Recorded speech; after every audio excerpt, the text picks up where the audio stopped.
OK, right, let's move the story on then. The back page of the Times newspaper reads this morning. All English final heading to Portugal. Alex Crook touched on it a bit there. Are they going to move it, I suppose, is the question. There have been further developments with this. Considering it's an all-English Champions League final, the green-listed Portugal, so basically what that means is you can travel there without quarantining when you come back, looks likely for the destination instead of England. Which is a blow. It's a real blow for everybody. I just hope that it's not too late, but according to Crookie, it looks as though it might be, because talks between UEFA and the UK government crashed yesterday, with UEFA wanting quarantine exemptions for media, sponsors, VIPs and staff from countries on red and amber lists. So discussions are set to continue today, but if the UK government doesn't change its stance on quarantine exemptions, the final could be heading to Lisbon. Let's get more on this now. The Times chief sports correspondent Matt Lawton is on the line. Good morning, Matt. Morning, Matt. Morning, guys. Morning. Can you tell us a bit more about where this is at the moment and how likely it is that it will go to Lisbon? It's looking more likely, Laura. I think when the government sort of made their, issued their public invitation on Friday, it was Grant Shapps who said it, we'll have the final here. They hadn't really appreciated just what that involves, how many people UEFA were then going to say, well, we've got 1,000 staff, we've got all these international broadcasters, we've got all these different people, some of them coming from countries that you've got on the red list. We need them all to have exemptions, and they've suddenly gone, well, the sense that Martin and I got yesterday was, oh dear, that's a problem. Now, where I still slightly struggle with this, and this is only a personal opinion, is that they're going to make these exemptions for the Euros. So why don't they just move it forward a bit, you know what I mean? And allow it to happen. But certainly yesterday, that problem of UEFA wanting people to come in without quarantine exemptions appeared to be insurmountable, and the other solution that was being put forward, and it does make sense in that Portugal is on the green list, therefore fans could go from this country without any quarantine problems. The trouble is, I was actually I had a coffee with somebody yesterday because I live in Manchester, and these people have paid for their flights to Istanbul already. Mm-hmm. So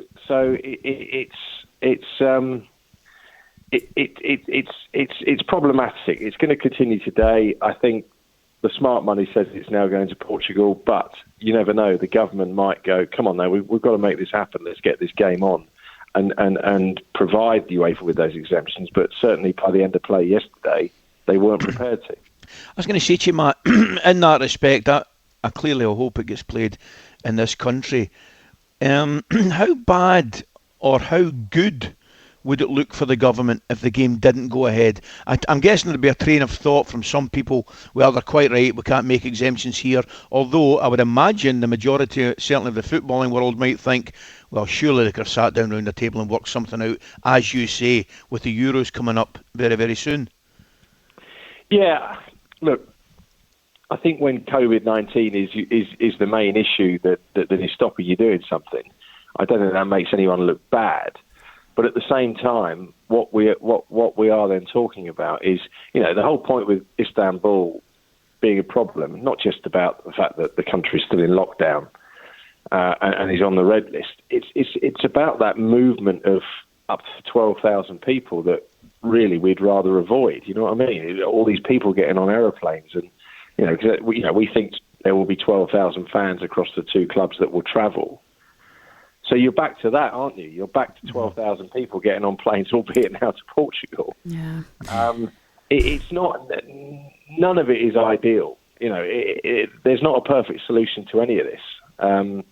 But I don't know. I think it'll be hard to condemn the government. They will look a bit silly having issued the offer, because it will look, as it was being described to me yesterday, like they hadn't really thought it through when they extended that very public invitation to UEFA.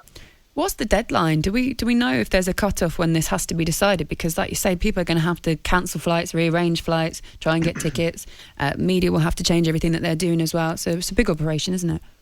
I think tomorrow at the absolute latest, Laura. But I expect there'll be a decision today. That they do appreciate that they've got to make a decision pretty quickly for all those reasons. Yeah, for the clubs as well. They've got to they've got to get their plans in place. They have their own logistics, to think about. Hotels, at the moment, all the hotels were booked in Istanbul.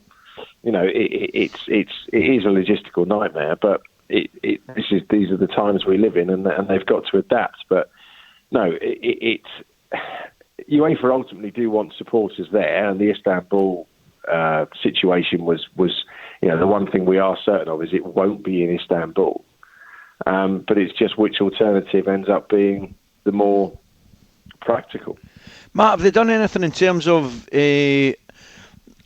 not peace offerings? Not the right term, but have they offered Istanbul a future final?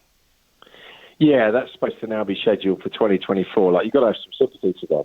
Yeah. Because obviously they were due to have the final last year, and then it all got moved to that bubble in Lisbon.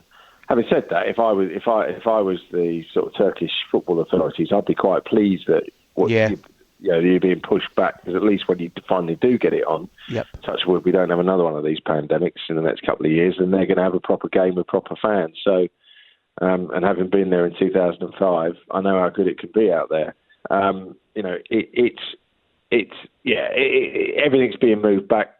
The Munich year, everything's being pushed back a year, basically. Okay, Matt, thank you very much for coming on this morning. Thanks, mate. No problem. Take care. We'll give you more details as it comes in on that one. Matt's saying there, hopefully there'll be a decision today, maybe tomorrow by the latest. We'll let you know, though. The Times chief sports correspondent Matt Lawton joining us this morning on talkSPORT.